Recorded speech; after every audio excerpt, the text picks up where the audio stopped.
Olá galera, aqui é a Carol da Leitura Virtual e hoje a gente vai falar um pouquinho sobre os filmes da seleção. Vem comigo, vem!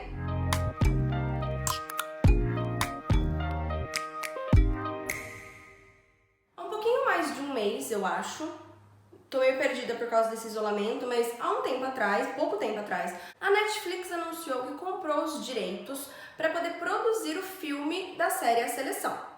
Gente, isso é assim um marco muito grande, porque os fãs da seleção estão esperando por isso há mais de 5 anos. Há uns 5 anos atrás, uma outra grande empresa já tinha adquirido os direitos e engavetou os projetos. Teve até alguns pilotos de séries e filmes muito ruins e ficou por isso mesmo. Então, por muito tempo, os fãs da seleção acreditaram que isso tinha ficado para trás, que os filmes não iam sair nunca. Então, esse anúncio da Netflix deu uma acendida assim no fandom bem grande e os grupos voltaram a se movimentar, as páginas voltaram a se movimentar e todo mundo tá falando muito disso. E aí eu queria trazer esse vídeo um pouquinho para vocês, para falar um pouco das minhas expectativas como leitora da seleção e também algumas coisas que eu andei pesquisando por aí. Antes de tudo, antes da gente começar a falar sobre esse livro incrível que vai virar um filme, esperamos que incrível também, já clica no joinha aí embaixo, se inscreve no canal se você não é inscrito, não esquece de ativar o sininho para você receber as notificações de vídeos novos, certo? Primeiro de tudo, é importante lembrar que a série A Seleção ela é composta de 3 livros, né? E um livro de contos, com algumas cenas inéditas e algumas cenas narradas por outros personagens. Os livros são narrados em primeira pessoa, pela perspectiva da América, que é a personagem principal. O livro começa explicando um pouco sobre aquele universo, que é um universo distópico, né? Onde o mundo que a gente conhece não existe mais e no lugar dele se deu uma monarquia. E essa monarquia ela é dividida por castas. Então, quem é mais rico, mais poderoso, começa lá nas castas altas. E à medida que vai descendo as castas, vai ficando mais pobre e mais complicado para as pessoas que estão ali. Até chegar na casta 8, que é assim, a pessoa que desafiou todas as leis, que não faz parte de nenhuma outra casta, é jogada na 8 e assim, são a escória mesmo. A América é uma menina ruiva, isso é muito evidenciado nos livros, né? Fala muito dos cabelos vermelhos dela. Então isso também é uma coisa que se espera, né? No filme, que a menina seja ruiva. E ela é da casta 6, lembrando que tem 7 castas, né? Então ela é da 6, a casta dos artistas. E eles têm muita dificuldade financeira, uma família muito grande. E ela tem um grande amor, que é o Aspen. E esse grande amor dela é um casta 7. E é assim, impensado para uma moça casar com alguém de uma casta inferior à dela. E se ela fizer isso, se ela casar com alguém da 7, ela automaticamente se transforma numa casta 7 também. E eles são muito apaixonados, o início do livro, assim, todo meloso em relação a eles. Mas aí vem a parte da seleção mesmo. O que é a seleção? A seleção é como se fosse um reality show onde 35 meninas disputam para saber quem é que vai se casar com o príncipe e virar a nova rainha de Ileia. O príncipe, Maxon, nunca sabemos como que pronuncia, isso também vai ser uma coisa que a gente vai descobrir no filme. Ele escolhe 35 das meninas que foram inscritas para ir para o palácio e lá começar as provas, as entrevistas, né, o contato para eles se conhecerem e tudo mais. E logicamente, né, a nossa protagonista foi escolhida. E ela se candidatou porque a família pediu. Na verdade, ela não tinha o menor interesse em casar com o príncipe, porque ela já era apaixonada pelo Aspen, ela já tinha um relacionamento. Mas isso era tudo segredo. À medida que os livros se desenrolam, a gente vai vendo algumas meninas serem eliminadas, alguns escândalos acontecerem. A gente conhece um pouco mais desse universo distópico que é muito injusto, que tem um rei muito tirano, um rei muito injusto, e a gente pega muita raiva dele. Então esse foi um resuminho assim bem básico, só para você que talvez não conheça a história ou não se lembre, recordar. E agora vamos falar do filme. Gente, o que eu, Carol, espero desse filme? Primeiramente, por ser uma adaptação da Netflix, eu espero que eles tenham muito cuidado e muito carinho na escrita do roteiro. Eu assisti algumas outras adaptações Netflix e assim, por mais que eu tenha gostado do filme, eu como leitora do livro percebi que algumas coisas ficaram a desejar, principalmente em Para Todos os Garotos que Já Amei, né? Que é uma coisa assim que a gente pode até usar como base de comparação, já que são livros adolescentes, né? É um romance, então a gente consegue dar uma comparadinha. Teve um grande reboliço aí na internet pedindo para não colocar Noé Centineo como Maxon, nem como nenhum personagem do livro. Nada contra o ator, ele é um ótimo ator, só que a gente percebe que Netflix está usando demais ele, está saturando demais o ator. A gente não quer que a nossa série seja vinculada a um ator que está em todas as outras séries, né? Então seria muito legal se a gente tivesse um elenco único e respeitando as características dos personagens. E falando em características dos personagens, na época do lançamento de A Escolha, que é o último livro da trilogia, a Companhia das Letras disponibilizou estes cards pra gente. E os cards, eles têm os desenhos dos personagens. E, gente, a gente tem características muito únicas desses personagens. América, o Aspen, que é o primeiro namorado da América, o Maxon, não sei, a Marli, que é uma das selecionadas também, que é uma personagem que todo mundo gosta muito, e a Celeste, que é uma outra selecionada que a gente não gosta tanto assim. Então, as pessoas estão com um elenco na cabeça, assim, muito característico, e isso pode ser uma das coisas que a Netflix talvez nos decepcione na escolha do elenco. Principalmente por quê?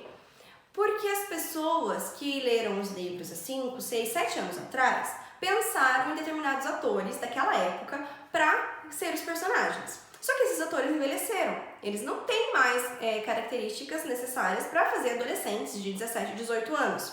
Então, a maioria dos nossos atores que a gente achava que encaixava nos personagens, por exemplo, a Celeste, todo mundo falava muito da...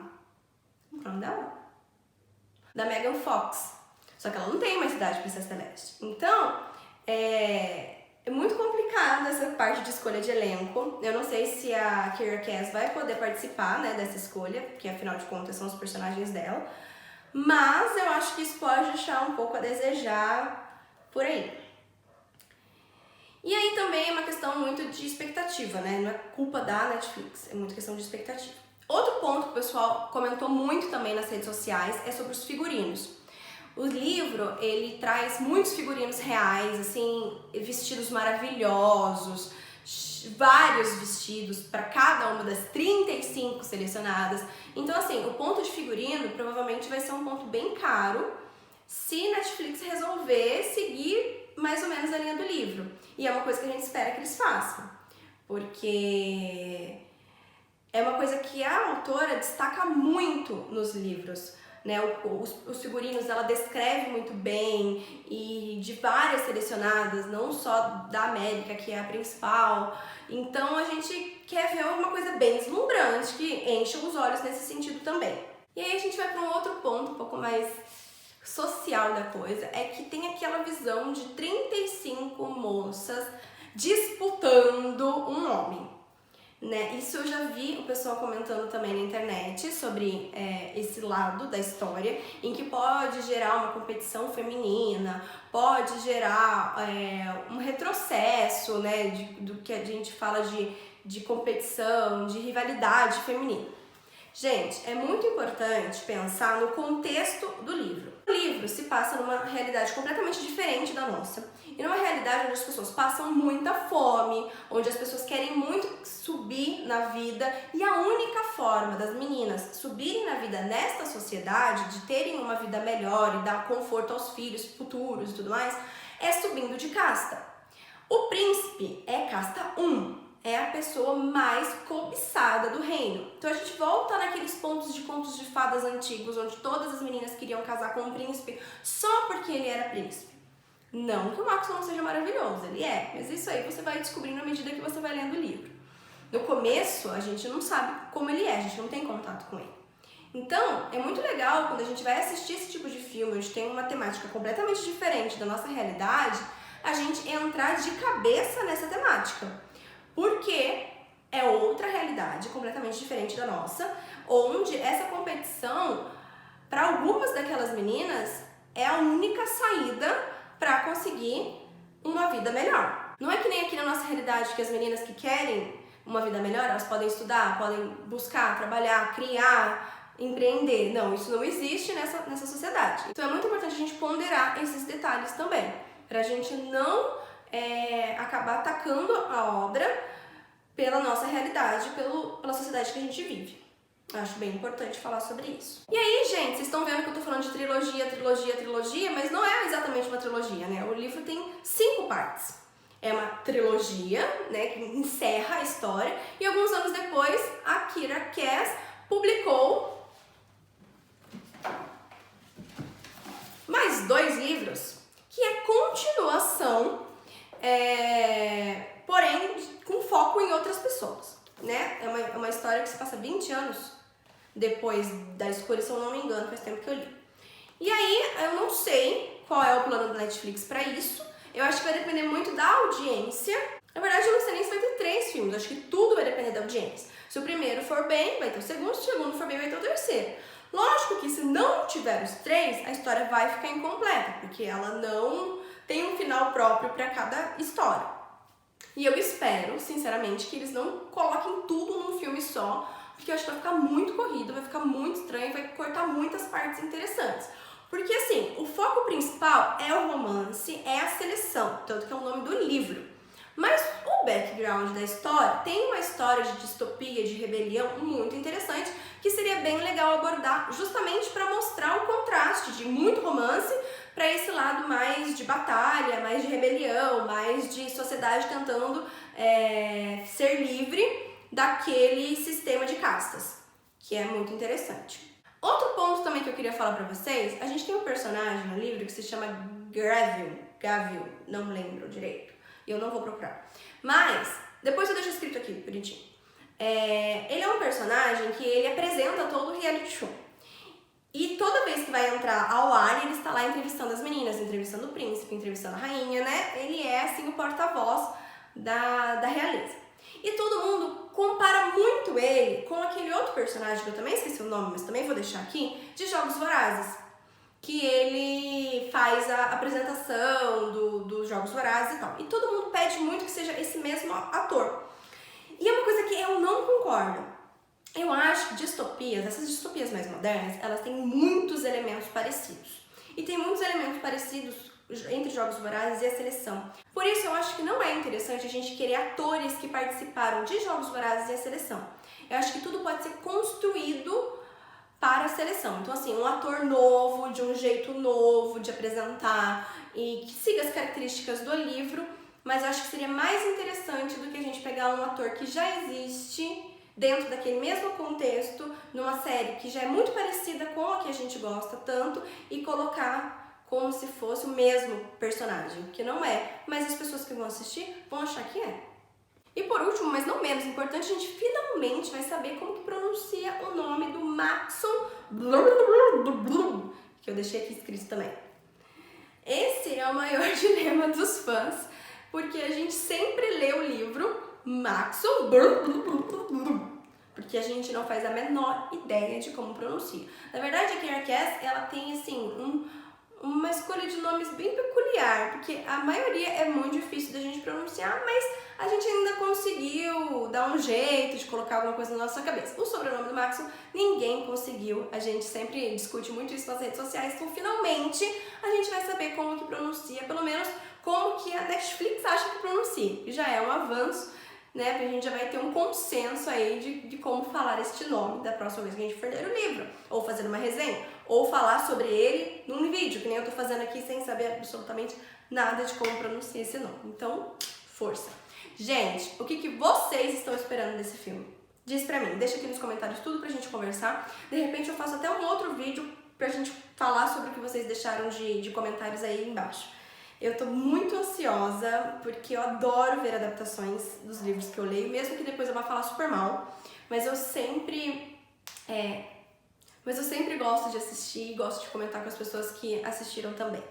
Outra coisa, no canal não tem resenha de A Seleção, a Elite, a Escolha, porque eu não tinha o canal na época que os livros foram lançados e eu li. Então eu acabei não fazendo. Mas durante o ano aí, antes do filme ser lançado, vou fazer a resenha dos 3, tá? Pra quem tá em dúvida ainda se quer ler ou não, pra quem quer relembrar a história, mas tá com preguiça de ler, vai ter a resenha aqui no canal, certo? Bom, é isso, gente. Não esquece de dar aquele joinha, se inscrever no canal. Eu vou voltar aqui na semana que vem pra mais vídeos, tá bom? Um beijo, tchau, tchau!